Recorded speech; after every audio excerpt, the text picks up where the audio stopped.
Bentrokan antara warga dengan para pekerja proyek terjadi di sebuah lahan kosong di Jalan Kebun Kacang 29 Tanah Abang, Jakarta Pusat. Warga yang berada di luar lahan terus melancarkan serangan dengan lemparan batu. Begitu juga dengan para pekerja proyek. Bentrokan berakhir dengan tewasnya seorang mandor proyek berusia 71 tahun akibat sabetan senjata tajam di bagian kaki dan tubuh. Bentrokan juga menyebabkan pos ronda dan sejumlah kendaraan rusak. Dari hasil penyelidikan sementara, polisi menduga bentrokan disebabkan antara kesalahpahaman antara warga dengan pekerja proyek yang tengah membersihkan lahan. Karena adanya miskomunikasi tadi tersebut, akhirnya warga membuat terjadi keributan antara warga dengan pekerja, sehingga mengakibatkan adanya satu orang dari pekerja itu meninggal dunia. Kenapa Bang meninggal dunia? Dari hasil olah TKP ini meninggal dunia, dugaan kami adalah akibat benda tajam, sabetan benda tajam.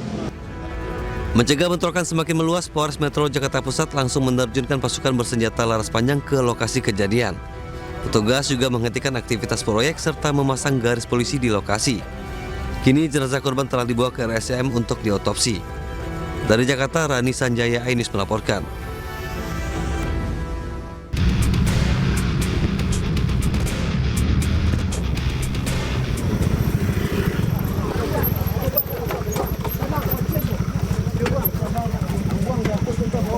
Inilah detik-detik penangkapan seorang residivis narkoba yang baru 2 hari bebas dari Lembaga Pemasyarakatan kelas 2A Padang di kawasan Teluk Bayur, Kota Padang, Sumatera Barat. Selain menangkap pelaku, polisi juga menemukan barang bukti narkotika jenis sabu yang sempat dibuang pelaku ke selokan.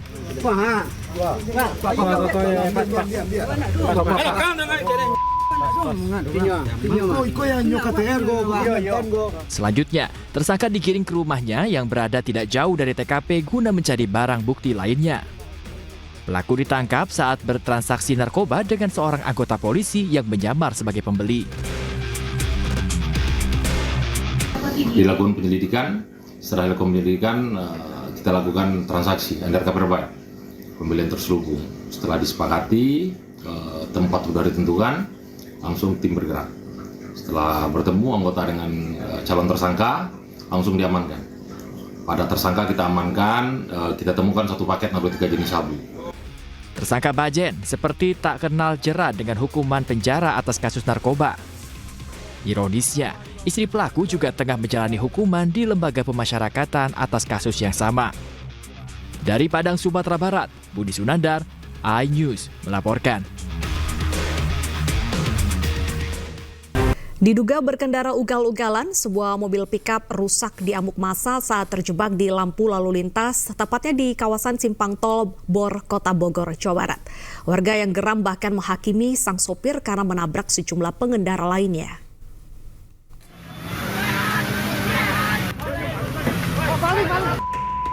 Amukan warga ini tak terbendung saat mobil pickup bernopol F8211GP terjebak di lampu lalu lintas di samping tol Bor, Jalan KS Tubun, Kota Bogor, Jawa Barat.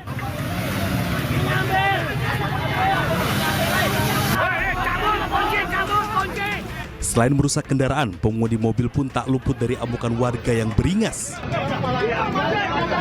Beruntung, polisi yang tiba di lokasi berhasil mengamankan sang sopir.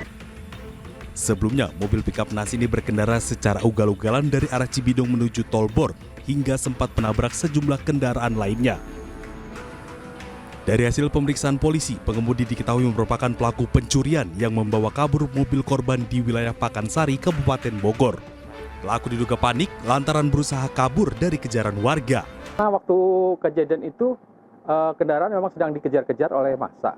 Dari mungkin massa yang dari TKP yang satunya lagi mengejar kendaraan tersebut sampai dengan berhentinya di lokasi di Simpang Bor itu karena terhambat oleh lampu merah, sehingga pada saat sudah berhenti langsung dimasak. Menurut pengakuan waktu kita interogasi hasil pencurian. Kebetulan pada saat di lokasi kita dapati satu alat kunci letter T yang ada pada pengemudi. Usai kejadian, polisi mengimbau kepada warga agar tak mudah terprovokasi di jalanan lantaran yang dirugikan justru harta dan kendaraan milik korban. Dari Bogor, Jawa Barat, Andi Firmansyah, iNews melaporkan. Pemirsa, Kapolres Metro Jakarta Timur menjelaskan kronologi terkait kasus penganiayaan yang dilakukan anak bos toko roti terhadap pegawainya. Tepatnya di depan anggota Komisi 3 DPR. Kombes Pol Nicholas Ari Lilipali juga meminta maaf lambatnya penanganan kasus meski kasus sudah viral.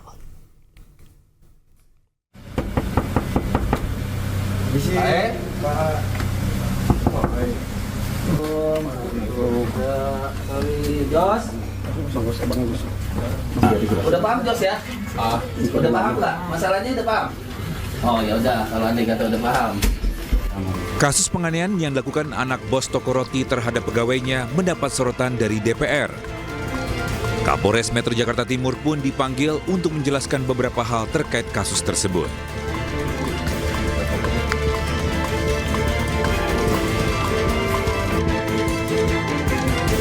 Dalam rapat dengar pendapat kemarin, Kombes Pol Nicholas Ari Lilipali menjelaskan kronologi alur laporan yang diterima hingga penyelidikan yang dilakukan oleh Polres Metro Jakarta Timur. Polres Jakarta Timur juga menjelaskan proses penyidikan hingga sejumlah barang bukti penganiayaan yang dilakukan oleh anak bos toko roti. Selain itu, kondisi kejiwaan pelaku juga akan diperiksa usai Ketua Komisi 3 Habibur Rahman mempertanyakan kondisi kejiwaan pelaku. Kombes Pol Nicholas Ari meminta maaf atas keterlambatan tim penyidik mengusut kasus ini. Polisi baru menangkap pelaku pada Senin kemarin setelah kasusnya viral, meski kasus penganiayaan terjadi pada 17 Oktober lalu. Terkait dengan kasus ini, sebenarnya kita sudah menangani. Sebelum ada viral kasus ini, kami sudah menangani sejak laporan polisi itu dibuat. Kami sudah mengantar korban untuk fair. Selanjutnya kami melakukan pemeriksaan saksi pada tanggal 1 November. Saksi yang lain berikutnya dan terlapor juga sudah kami melakukan pemeriksaan sebelum kasus ini viral. Memang dalam penanganannya terkesan lama, kami mengakui itu karena standar operasional prosedur yang harus kita lalui dalam proses penyidikan itu sendiri.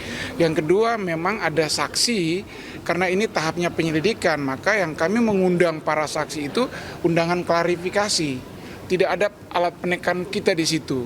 Jadi kesadaran dari para saksi untuk hadir.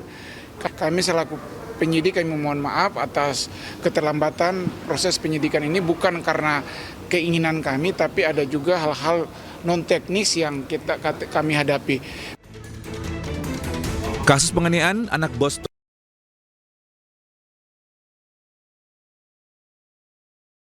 di dunia maya. Pelaku pun telah ditangkap dan terancam penjara 5 tahun.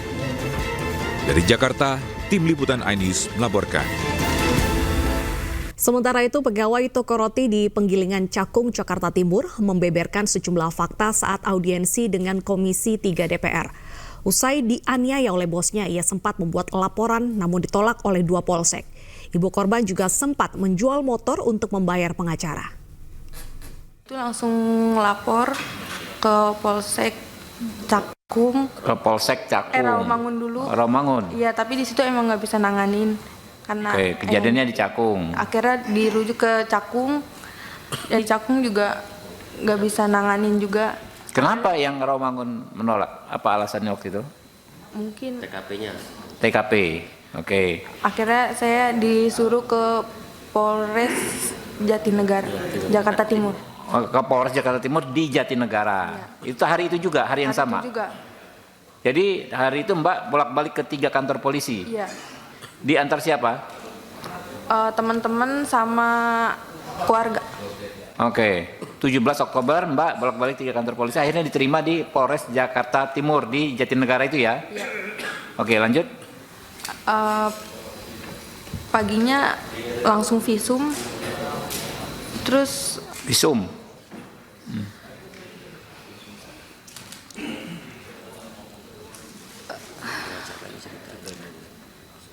Ada ada cerita juga yang tentang pengacaranya.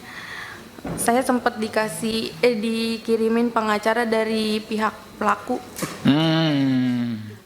Tapi awalnya saya nggak tahu kalau itu dari pihak pelaku. Dia ngakunya dari LBH, utusan dari Polda.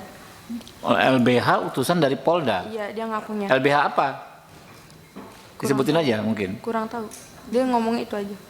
Oke, ngakui dari LBH ya, tapi Mbak belakangan tahu itu dari pelaku gitu. Awalnya nggak tahu. Oke. Terus pas pertemuan di Polres pengen BAP, di situ dia ngasih tahu kalau dia disuruh sama bos saya. Siapa namanya?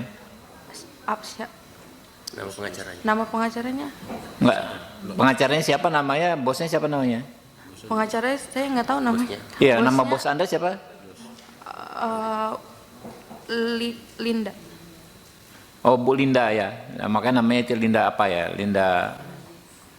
Oke, lanjut. Terus akhirnya mama saya ganti pengacara. Di situ pengacara yang keduanya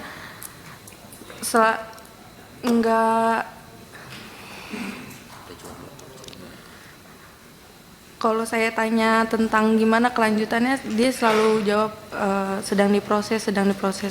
Ke si pengacara itu yang dikirim si itu, atau pengacara lain yang berikutnya? Pengacara kedua. Iya. Sama juga dari Polda juga ngakunya, bukan? Bukan. Oke. Di situ dia setiap ada info selalu ke rumah dan minta duit. Mama saya sampai jual motor. Jual motor? Iya. Motor satu-satunya. Ya Allah. Oke, lanjut. Sebelumnya, anak bos toko roti yang menganiaya karyawannya sendiri ditangkap saat menginap di sebuah hotel di Sukabumi, Jawa Barat. Tersangka mengaku hilaf, namun enggan menjawab saat ditanya mengapa memaksa korban mengantar makanan ke kamar pribadinya.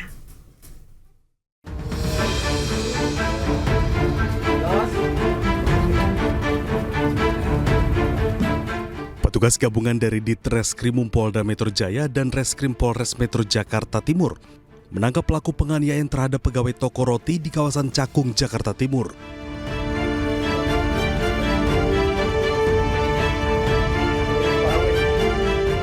Pelaku bernama Giorgi Sugama Halim yang merupakan anak pemilik toko roti ditangkap di sebuah hotel di daerah Sukabumi, Jawa Barat saat tengah menginap bersama keluarganya.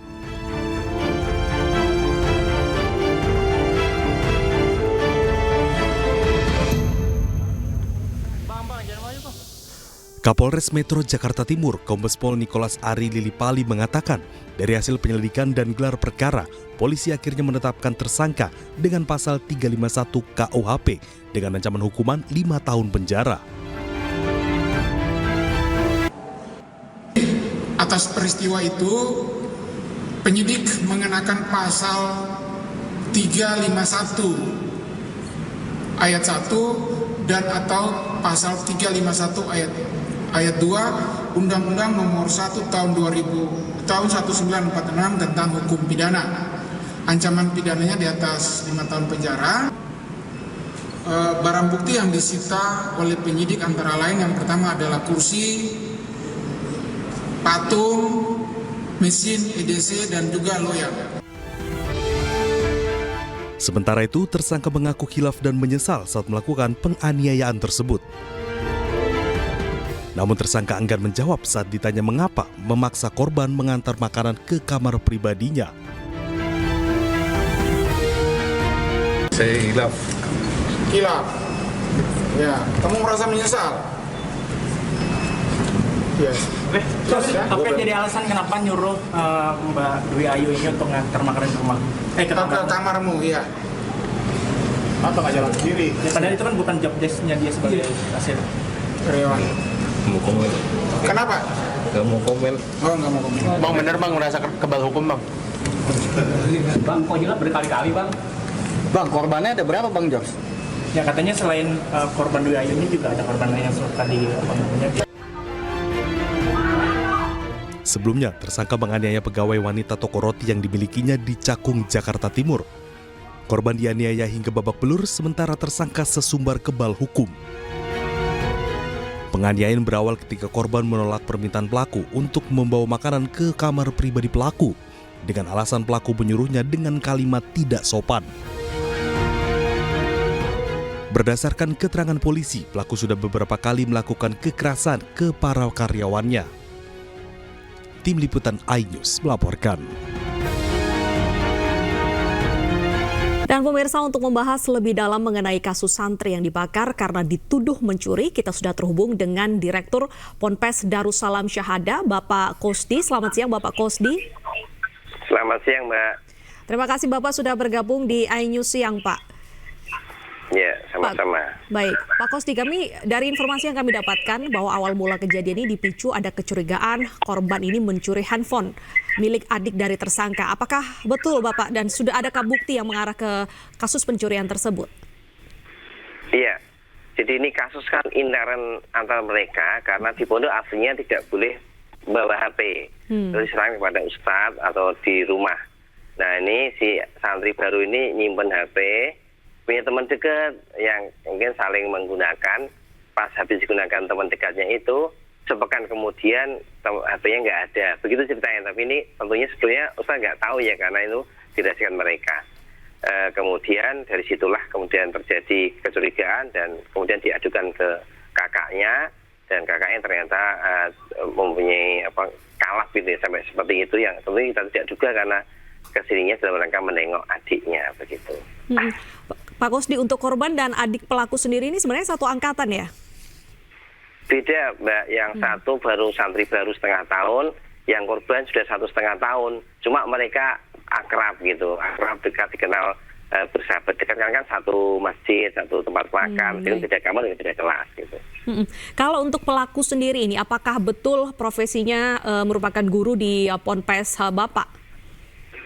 Bukan, pelakunya ini guru di tingkat SD di daerahnya sana. Cuma ini kan nengok adiknya ceritanya begitu. Ternyata rencananya nggak baik dengan mengisi botol minuman dengan bensin sehingga dia terakhir sudah merencanakan mau mengancam itu yang pelaku, bukan pelaku, mengancam korban itu. Cuma itu koreknya yang buat kan meledak gitu Mbak, sehingga akhirnya langsung mengenai celana yang dikasih bensin oleh pelaku itu dan juga meledak ke beberapa tempat titik gitu. Tapi alhamdulillah kemudian bisa dimatikan. Oke, kalau koreknya meledak ini, apakah sebenarnya pada mulanya tidak ada niatan untuk membakar korban? Kalau dari info yang saya dengar tuh maunya tuh menakut-nakuti supaya takut ya. Tapi ternyata kan korek api gas itu kan sangat kuat ininya ya, keterkaitan dengan bensin sehingga langsung meledak gitu begitu. Pada saat kejadian tersebut, bagaimana pertolongan pertama terhadap korban? Ya, korban alhamdulillah bisa membuka pintu yang terkunci, kemudian langsung diguling-guling di tanah dan akhirnya mati disiram air.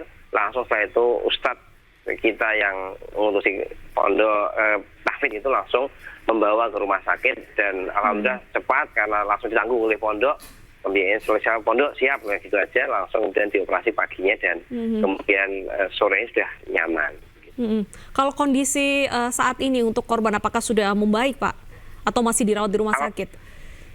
Alhamdulillah sudah baik, masih dirawat karena kan ini Mbak ya, kaki bawah kan kulitnya mengelupas jadi perlu waktu, mungkin sekarang 2 pekan butuh waktu itu untuk pemulihan.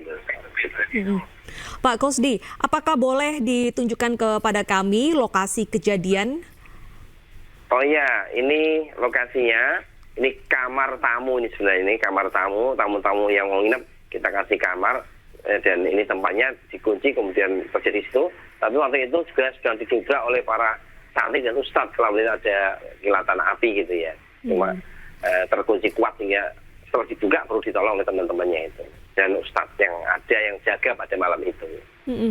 Sebenarnya apakah semua orang termasuk kerabat ini bisa bebas Pak untuk beraktivitas di luar dari santri pondok pesantren Bapak?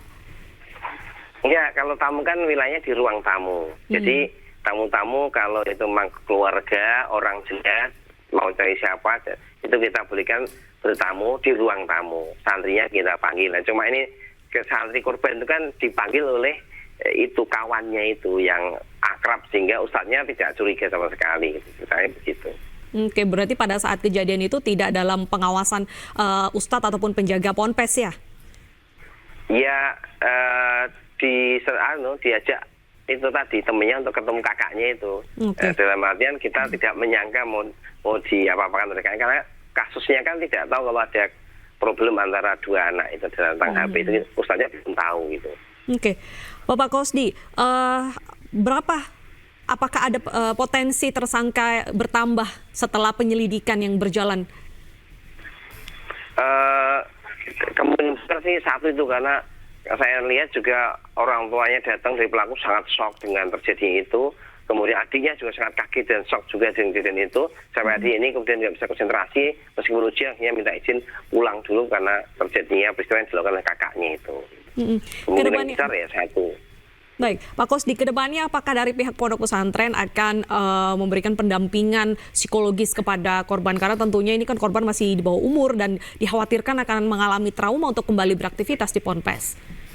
Ya, alhamdulillah kita punya alumni yang sudah lulusan psikologi, yang sudah ada yang sudah S3 itu biasanya kita untuk kasus-kasus kita minta tolong untuk diberi advis itu, biasanya begitu memang. Baik, terima kasih Bapak Kosdi atas informasinya dan semoga korban bisa segera membaik dan segera kembali beraktivitas. Pemirsa, mantan Menteri Hukum dan HAM Yasona Laoly memenuhi panggilan KPK pada Rabu pagi. Kehadiran Yasona Laoly diduga berkaitan dengan kasus hukum mantan calon anggota legislatif DPR Harun Masiku yang hingga kini masih buron.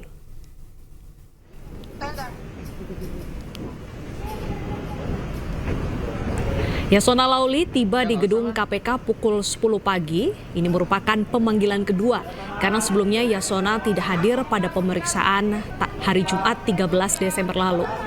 Diduga pemeriksaan terhadap Yasona berkaitan dengan mantan calon anggota legislatif DPR Harun Masiku yang hingga kini masih buron.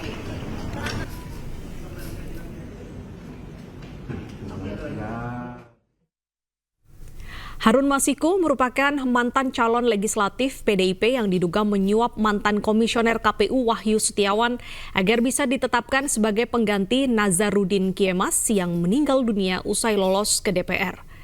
Harun diduga menyiapkan uang sekitar 850 juta sebagai pemulus agar bisa melenggang ke Senayan. Adapun Wahyu yang divonis dengan pidana 7 tahun penjara telah mendapatkan program pembebasan bersyarat sejak 6 Oktober 2023.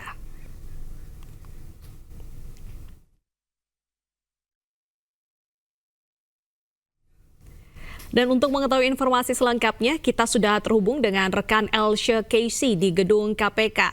Elsha, apa materi pemeriksaan Yasona hari ini?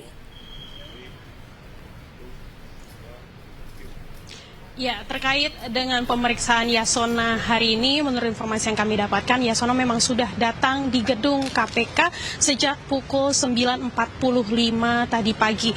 Ia memang diundang oleh KPK untuk menghadiri sebagai kapasitasnya sebagai saksi untuk menghadiri pemeriksaan pada pukul 10, tetapi ia datang lebih awal bersama dengan tim kuasa hukumnya yang menggunakan baju kemeja putih dengan jaket kulit coklat dan juga celana hitam. Adapun kedatangan Yasona ini adalah memenuhi undangan dari KPK yang sudah dilayangkan atau ditujukan kepada Yasona pada Jumat minggu lalu, tetapi ia tidak menghadiri undangan tersebut sehingga ia meminta untuk dijadwalkan pada Rabu hari ini dan ia sudah memenuhi panggilan.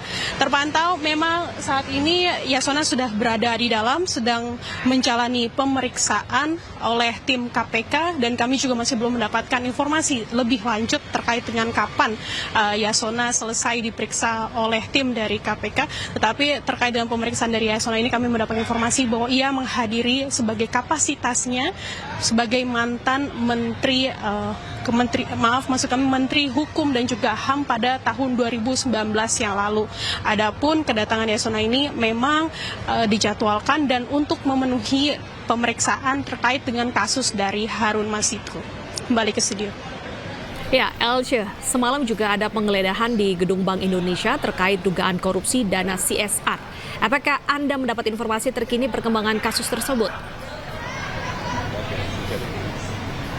Ya, terkait dengan kasus dana CSR yang digeledah oleh KPK, kami hingga saat ini belum mendapatkan informasi lebih lanjut, tapi kami mendapatkan keterangan dari jubir KPK, yaitu Tessa Mardika, yang menyebutkan bahwa memang benar ada penggeledahan KPK di gedung Bank Indonesia terkait dengan penggunaan dana CSR dari OJK dan juga Bank Indonesia. Adapun KPK telah menyita sejumlah barang bukti seperti data-data dokumen dan juga alat elektronik yang nantinya akan dilanjutkan dengan pemeriksaan lebih lanjut. Tapi seperti apa pemeriksaan lebih lanjutnya juga kami masih akan menunggu konfirmasi lebih lanjut dari tim KPK. Tetapi yang kami dengar akan juga diundang atau dipanggil ke KPK adalah gubernur dari Bank Indonesia dengan waktu yang nantinya masih menunggu kepastian dari tim KPK.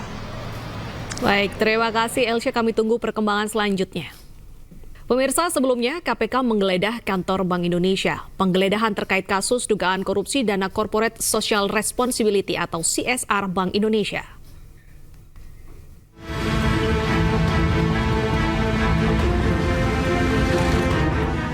Tim penyidik KPK menggeledah sejumlah ruangan di kantor Bank Indonesia pada Senin malam hingga Selasa dini hari. Penggeledahan berlangsung selama 8 jam. Salah satu ruangan yang diperiksa adalah ruang kerja Gubernur Bank Indonesia, Peri Warjio. Kemarin kita ke Bank Indonesia, di sana ada beberapa ruangan yang kita geledah, ya. Di antaranya adalah ruang Gubernur BI. Ya. Kita ya mencari bukti-bukti berupa dokumen dan yang lain-lain yang terkait dengan dugaan kita. Dari kantor Bank Indonesia, KPK mengamankan beberapa dokumen terkait besaran dana CSR hingga siapa saja penerima dana CSR. Direktur Eksekutif Kepala Departemen Komunikasi Bank Indonesia, Ramdan Dini Prakoso, mengkonfirmasi adanya penggeledahan oleh KPK. Penggeledahan ini untuk mengumpulkan bukti-bukti kasus dugaan korupsi penyalahgunaan dana Corporate Social Responsibility atau CSR Bank Indonesia.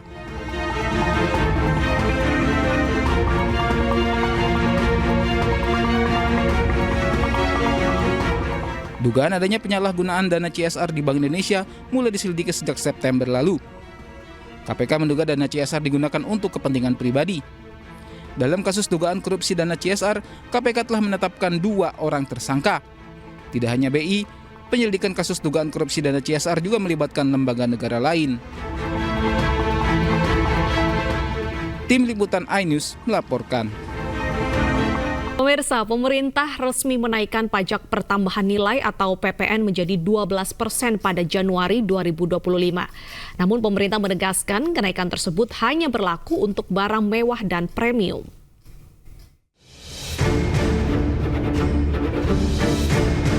Dalam konferensi pers yang digelar Senin 16 Desember 2024, pemerintah pastikan kenaikan PPN 12% pada 1 Januari 2025.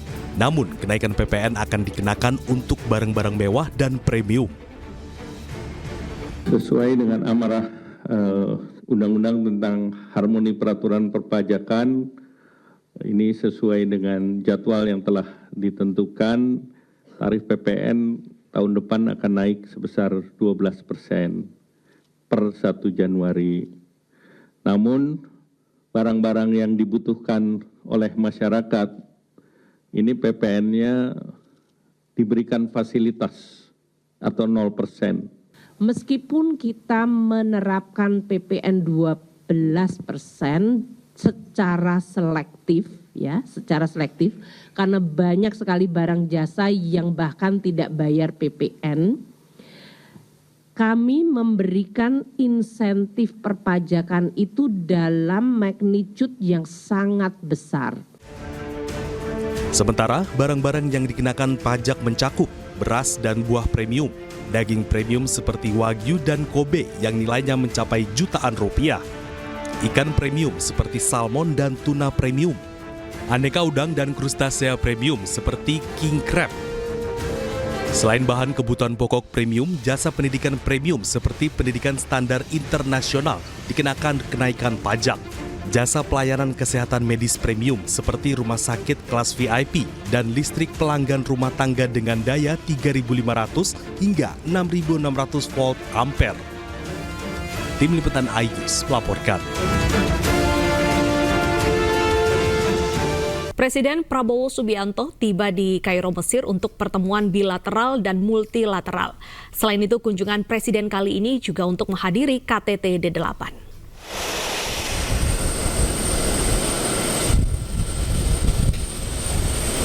Kunjungan Presiden Prabowo Subianto ini menjadikan acara kenegaraan Presiden Indonesia ke Mesir pertama sejak tahun 2013.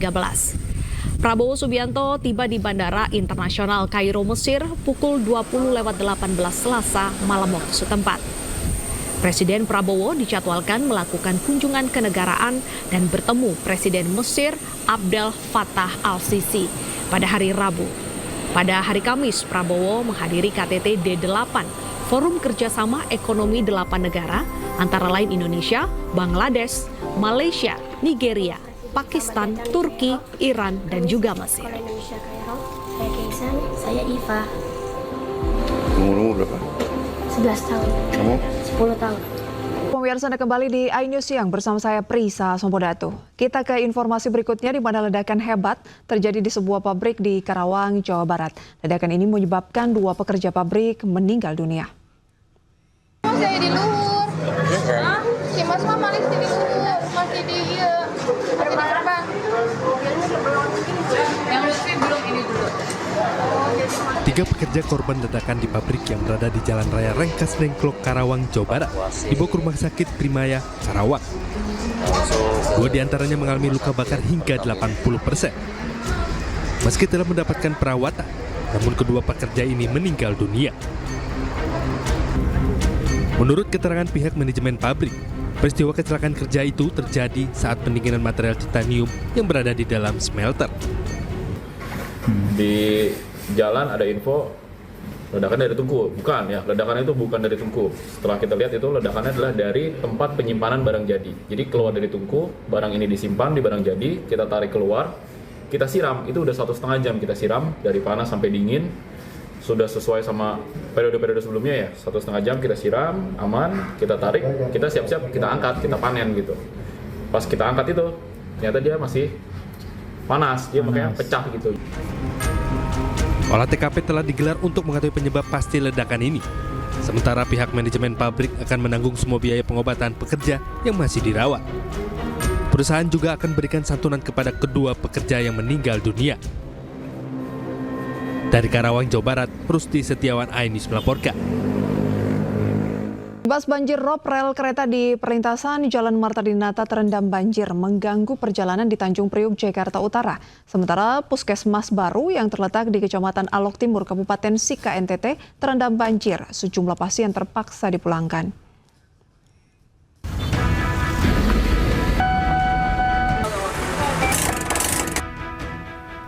Air pasang kembali melanda pesisir utara Jakarta, berdampak kepada perjalanan kereta api.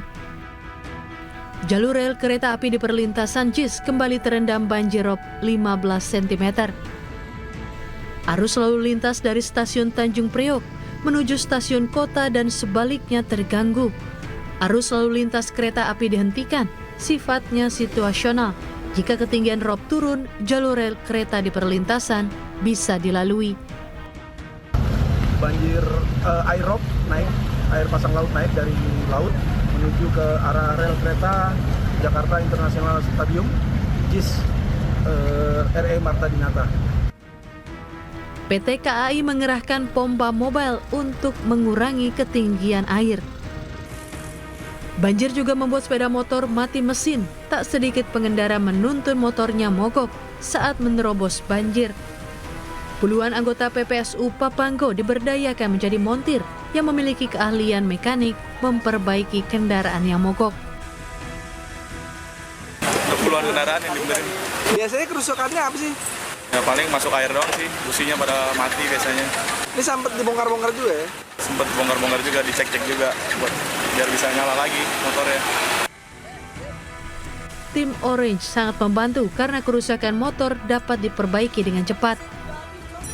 Dari suku dinas kebersihan, jadi diarahkan yang bisa bersihin motor, bisa bengkel, diarahkan kemari semuanya. Ini tadi kerusakannya apa nih? Ini lagi diperbaikin, Mbak, belum kelihatan. Masukkan air aja ya? Iya, tahu busi atau apa belum kelihatan. Perakiraan BMKG, banjirop akan terjadi hingga 20 Desember. Masyarakat diminta siaga. Dari Jakarta, Rizky Falupi melaporkan. Kita akan memantau pemirsa bagaimana kondisi banjir rob di Muara Angke, Jakarta Utara siang ini. Sudah ada rekan Henry Aprila di sana. Selamat siang rekan Henry, bagaimana situasi di Muara Angke siang ini dan bagaimana aktivitas warga di sana? Baik, selamat siang Prisa dan juga pemirsa. Aktivitas masyarakat yang terjadi atau yang dilakukan oleh masyarakat dengan terjadinya banjir rob yang terjadi di Muara Angke, tepatnya di Jalan Dramaga Ujung yang berada di Jakarta Utara. Memang untuk banjir sendiri, update situasinya hingga saat ini sudah ketinggian sudah mencapai 90 cm atau sudah mencapai pinggang orang dewasa. Kemudian memang tadi pagi sekitar pukul 9 sampai dengan pukul 10 waktu Indonesia Barat, ini ketinggian daripada volume air sudah mencapai 35 sampai dengan 40 cm. Kemudian untuk aktivitas masyarakat juga sudah mulai terhambat karena mengingat air sudah mulai meninggi. Kemudian juga ada beberapa masyarakat yang juga menyampaikan bahwa memilih untuk bertahan di kediaman atau di rumahnya masing-masing. Dan juga untuk mengetahui kira-kira sudah ada bantuan apa saja yang sudah diberikan oleh pemerintah, kita sudah terhubung bersama dengan Komandan Peleton BPBD Jakarta Utara, Bapak Muhammad Zidan Firdausyah. Selamat siang Bapak. Siang Mas. Kalau boleh disampaikan ini terkait dengan bantuannya sendiri dari pemerintah, sudah ada apa saja yang diberikan? Untuk hari ini tadi pagi sudah kirim 1.200 box makanan siap saji, siang juga sudah kirim 1.200 box makanan siap saji. Kita Pemprov DKI ya sudah memastikan bahwa makanan siap saji selalu terdistribusi setiap harinya. Mungkin ini kan sudah terjadi 5 hari ya banjir rob sendiri. Mungkin untuk himbauan masyarakat seperti apa? Sesuai arahan Kepala Pelaksana BPBD, jika ada masyarakat yang butuh menemukan kondisi gawat darurat dan butuh pertolongan, boleh menghubungi Jakarta Siaga 112. Itu adalah call center tunggal DKI Jakarta yang mana menangani segala jenis kegawat daruratan. Jadi semua call center udah jadi satu di situ, nanti dikoordinasikan oleh Jakarta Siaga 112. Oke, baik, sebelumnya terima kasih dan selamat melanjutkan tugasnya kembali. Nah pemirsa, ternyata memang dari yang sudah disampaikan ada pun sejumlah bantuan, bahkan juga harapan dari masyarakat dengan adanya antisipasi dan juga bantuan kesehatan yang terus diberikan dari banjir rob ini sendiri. Sementara Prisa, kembali ke Anda. Terima kasih rekan Henry, laporan Anda dan selamat bertugas kembali. Pemirsa, salah satu faktor penyebab banjir selain curah hujan tinggi dan meluapnya debit sungai adalah penurunan permukaan tanah. Pemerintah berencana melanjutkan membangun Giant Sea Wall untuk menyelamatkan Jakarta dan juga Pulau Jawa. Namun seperti apa rencana pembangunan Giant Sea Wall ini sendiri? Pemerintah berencana melanjutkan pembangunan Giant Sea Wall yang memiliki panjang 700 km membentangi dari Gresik hingga Jakarta. Tetapi proyek ini menuai pro dan kontra dari masyarakat lantaran diasumsikan menjadi kesempatan dalam kesempitan untuk meraup keuntungan ekonomi hingga menyulitkan nelayan.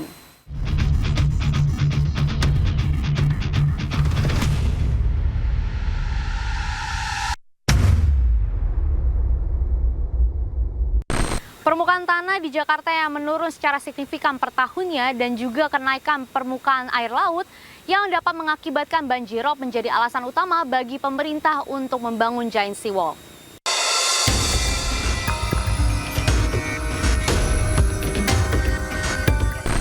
Berdasarkan data dari Global Positioning System atau GPS, permukaan tanah di Jakarta mengalami penurunan yang signifikan per tahunnya, yaitu sebanyak 1 hingga 20 cm per tahun. Lalu berdasarkan data dari Lembaga Antariksa Amerika Serikat, permukaan air laut mengalami kenaikan sejak 1993 hingga 2 Mei 2022 yang lalu sebanyak 10,1 cm atau 3,3 mm. Dari angka ini menunjukkan bahwa kenaikan permukaan air laut secara global berada jauh di atas dari permukaan tanah di Jakarta yang mengalami penurunan.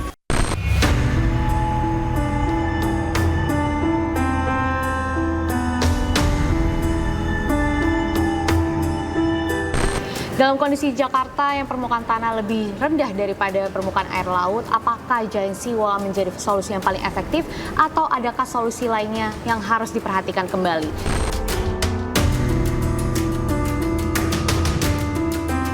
Oke, kalau mau bangun tanggul silakan, tapi ada nggak biaya pemeliharaan perawatannya? Ya. Kan kalau begitu jadi tanggul itu kan, taruhlah mungkin dalam waktu mungkin 20-30 tahun tanggulnya kuat. Begitu kan, berarti ada biaya pemeliharaan perawatan selama 20-30 tahun. Uangnya ada tidak? Benar. Uangnya, ini jangan sampai bilang, jangan sampai kita ngutang hanya untuk bangun tanggul, Mbak Jessica. Betul. Ya, tapi masa dari permasalahan utamanya itu nggak diselesaikan gitu ya, nggak Pak? diselesaikan, begitu. Nah, saya takutnya ini lebih kepada project, ya, project oriented. Karena di sini kan proyeknya triliunan. Apalagi bangunnya dari Jakarta sampai dengan Gresik. Tetapi tadi persoalan mendasarnya malah nggak diurus, gitu. Pembangunan Giant Sea Wall dibagi menjadi 3 fase, yaitu fase A, B, dan C. Fase A akan difokuskan dengan pembangunan tanggul pantai atau tanggul yang berhadapan secara langsung dengan pantai ataupun dengan pemukiman warga. Tanggul ini dimanfaatkan untuk menjadi langkah pertama untuk penanggulangan banjirop. Lalu di fase B akan difokuskan dalam pembangunan tanggul laut luar barat dan juga waduk besar. Dan terakhir di fase C akan difokuskan dengan pembangunan tanggul laut luar timur. Pembangunan Giant Sea Wall ini akan berada di fase B dan C dan membutuhkan anggaran diperkirakan 1.750 triliun rupiah dan membutuhkan waktu penyelesaian selama 40 hingga 50 tahun lamanya. Halo, selamat siang Bapak. Bapak, kami kan di sini mau tanya nih Pak, setelah adanya tanggul pantai Muara Baru ini, dulu katanya pernah terkena dampak dari banjirop. Kalau misalkan banjir tertinggi itu bisa berapa meter tuh Pak? Waktu bisa sampai ke dada ya? Ke dada? Iya. Jadi tergantung dari ketinggian dari dasar tanahnya. Ada yang sedada, ada yang paha, rata-rata sih sepinggang.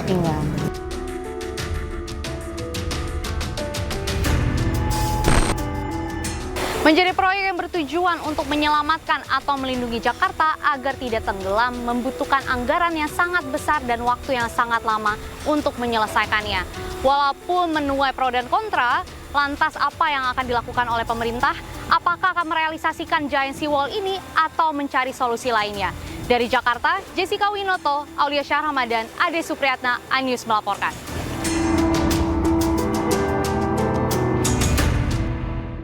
Terima kasih pemirsa, Anda kembali bersama kami. Gajah betina di kebun binatang Bali Zoo yang ditemukan mati di aliran Sungai Cengceng di Desa Guang, Kabupaten Gianyar, akhirnya berhasil dievakuasi.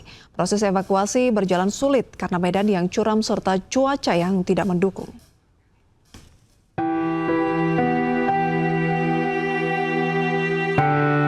Ini adalah Molly, gajah betina yang tinggal di kebun binatang Bali Zoo. Molly viral di media sosial bukan karena sikapnya yang menggemaskan, tetapi karena jasad Molly ditemukan di aliran Sungai Cengcengan Desa Guang, Kecamatan Sukawati, Kabupaten Gianyar, Bali. Proses evakuasi pun mengalami kesulitan karena medannya yang terjal dan curam. Permasalahan karena memang medannya yang berat, ya, banyak kendala sehingga membutuhkan tenaga yang ekstra. Alat kita yang digunakan juga kewalahan. Ya, Soekarno bisa diatasi. Gajahnya sudah bisa diangkat ke atas. Tentu kita nanti akan periksa, minta keterangan daripada manajemennya, kemudian dari pawangnya juga kita harus tanya apa kendala atau permasalahan yang terjadi sebetulnya. Untuk menjawab nanti pertanyaan-pertanyaan dari masyarakat. Pihak manajemen kebun binatang Bali Zoo jelaskan kronologi hanyutnya gajah Molly. Rute perjalanan menuju holding area melewati sungai yang biasanya memiliki arus cukup tenang.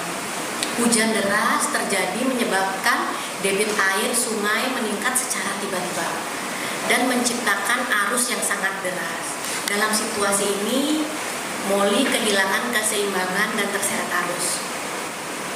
Proses pencarian, kami dari tim Bali Zoo bergerak sangat cepat melakukan pencarian secara intensif dengan berkoordinasi langsung dengan Bapak Kepala Balai dan juga Bapak Sulis untuk mencari keberadaan Molly seperti itu. Serta kami juga melibatkan banyak masyarakat lokal untuk membantu proses pencarian Molly. Pencarian dilakukan melalui pemantauan lapangan dan juga dilakukan secara manual.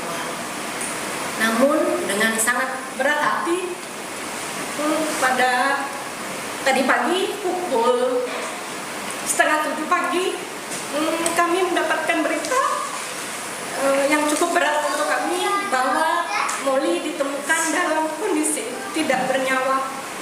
Seperti itu. Tubuh Molly hanyut terseret arus sungai sejauh 2,8 km dari lokasi pertama. Saat ini petugas dari Polsek Sukawati akan memeriksa sejumlah saksi guna mengetahui secara pasti peristiwa hanyutnya gajah Molly. Dari Gianyar, Bali, Ketut Catur Kusumaningrat, iNews melaporkan. Kita ke informasi lain pemirsa, Ketua Umum DPP Partai Perindo Angela Tanusudibyo mengajak seluruh kader solid dan menjaga persatuan serta turun ke lapangan untuk menyerap aspirasi masyarakat. Hal itu disampaikan dalam acara perayaan 1 dekade Partai Perindo di hadapan para pengurus dan anggota legislatif.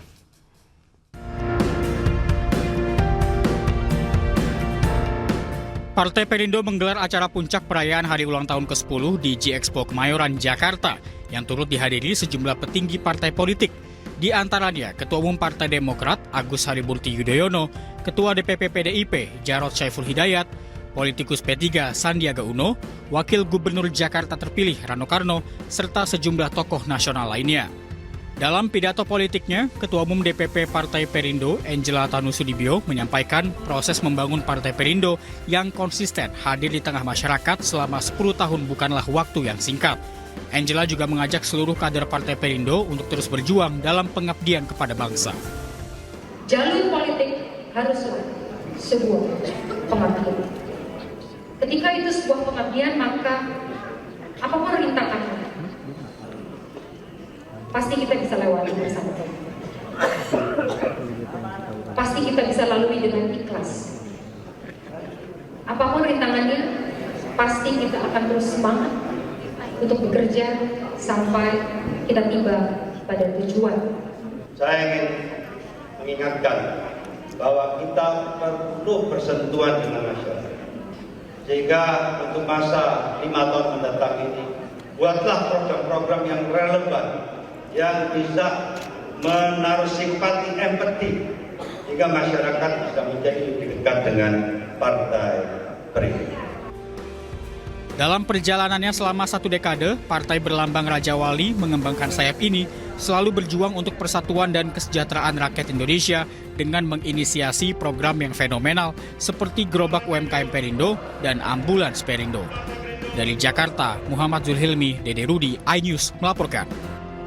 Pemirsa, perusahaan listrik negara menyelenggarakan kegiatan touring kendaraan listrik. 6 titik destinasi dikunjungi rombongan touring dari Banten, Jakarta, Bandung, hingga Pulau Bali. Dan berikut informasi selengkapnya.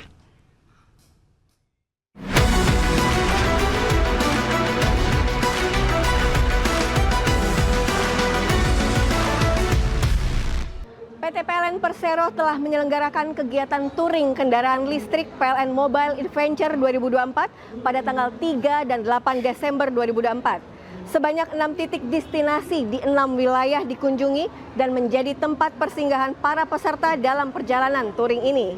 Penyelenggaraan PLN Mobile Adventure 2024 jelajah liburan dengan kendaraan listrik menjadi bukti nyata dari komitmen bersama untuk mendukung transformasi energi dan berkelanjutan di lingkungan yang lestari. Sejalan dengan instruksi Presiden nomor 007 tahun 2022 tentang percepatan penggunaan kendaraan listrik berbasis baterai. Ya, saat ini saya berada di Living World Bali, tepat menjadi titik destinasi yang ke-6. Dan saat ini saya bersama dengan Bapak Abrar Ali, Ketua Umum Serikat Pekerja PT PLN Persero. Salam sehat, Bapak. Sehat. Iya, dan tentunya dengan Pak Erik Rosi Priyonugroho, GM PLN UID Bali, Pak. Salam sehat, Bapak. Sehat. Iya, Pak, ini menjadi titik terakhir ya, Pak ya, dalam kegiatan PLN Mobile Adventure 2024. Sebelumnya saya ke Pak Abrar dulu. Pak, selama perjalanan kurang lebih dari tanggal 3, seperti apa sih Pak yang Bapak rasakan euforianya, semangatnya dalam mendukung program yang memang benar dari pemerintah? Ya, alhamdulillah hari ini tanggal 8 Desember kita sudah sampai di Living World Bali, yang mana kita mulai berangkat dari kantor PLN Pusat tanggal 3 Desember ke UID Banten, lanjut ke Bandung, Semarang, Surabaya, nyebrang ke Bali. Semuanya berjalan dengan aman dan lancar, yang mana kita dalam perjalanan ini memakai kendaraan listrik. Yang semula diragukan apakah kendaraan listrik ini mampu menempuh perjalanan sejauh itu, ternyata sudah terbukti kendaraannya mantap, ya, artinya sama dengan kendaraan-kendaraan yang sebelumnya sudah beroperasi. Kemudian pengisian baterainya juga sudah lengkap. Jadi semua titik yang kita singgahi untuk ngecas baterai sebagai kebutuhan untuk perjalanan, menyambung perjalanan kita, itu semuanya bisa berjalan dengan baik. Berjalan dengan baik. Iya, Pak, kegiatan ini kan tentunya nggak bisa dari PLN sendiri ya Pak ya. Butuh keterlibatan dari pihak luar, ATPM maupun masyarakat. Karena program ini kan menjadi salah satu pilot project ya, program utama dari pemerintah dari instruksi Presiden. Nah, keterlibatan dari pihak-pihak luar itu seperti apa Pak? Jadi berangkat dari Inpres 007 tahun 2022 itu, kita dengan Direktur Utama PT PLN Persero tanggal 28 Oktober kemarin sudah menandatangani sebuah komitmen. Artinya kita sudah mulai berpikir bagaimana cara membangun ekosistem listrik yang berbasis energi baru terbarukan gitu kan. Nah, maka kita mengajak seluruh stakeholder yang akan membangun ekosistem itu. Nah, dalam perjalanan dari tanggal 3 sampai tanggal 8 ini sudah menggambarkan orang-orang atau pihak-pihak yang terlibat dalam membangun ekosistem itu. Kita nggak saling kenal, baik ATPM-nya, kawan-kawan niaga, kawan-kawan Icon Plus, HP, ya termasuk EO-nya sendiri. Ini sudah terbangun seperti kita sudah berteman lama gitu. Artinya trust di antara kita, suasana keakraban dari waktu ke waktu, mulai dari tanggal 3 sampai tanggal 8 ini semakin baik. Artinya kita optimis bagaimana kita membangun ekosistem ke depan untuk menuju net zero emission itu. Oke, menuju net zero emission. Nah, saya ke Pak Riko. Pak, wilayah Bali menjadi destinasi titik terakhir dalam kegiatan PLN Mobile Adventure. Seperti apa wilayah Bali sendiri, Pak? Melihat komunitas-komunitas yang ada, terus juga prosesi-prosesi yang selama berjalan ini seperti apa, Pak? Ya, terima kasih. Kami di Unit Induk Distribusi Bali tentunya sangat bangga sekali dijadikan tempat destinasi terakhir dalam EV Venture 2024 ini, karena kami pun diberi kesempatan untuk memberikan gambaran kepada dunia sebenarnya, ya, tidak hanya Indonesia, bahwa Bali ini adalah destinasi wisata, tidak hanya wisata lokal tetapi juga mancanegara. Nah, dengan adanya EV Venture ini kami bisa memberikan gambaran bahwa di Bali pun kami mempunyai infrastruktur yang mendukung electric vehicle. Kalau mau cerita sih 55 lokasi yang ada di Bali ini rasanya sudah cukup dalam rangka mendukung perjalanan ya, percepatan untuk Inpres 007 2022 tersebut. Dari 55 lokasi tersebut ada 118 charging yang bisa digunakan. Tadi seperti disampaikan Pak Ketum, tidak hanya dari PLN saja, ternyata dari mitra, dari luar eksternal pun berbondong-bondong untuk ikut dalam proses bisnis ini sebagai penyedia infrastruktur EV charging.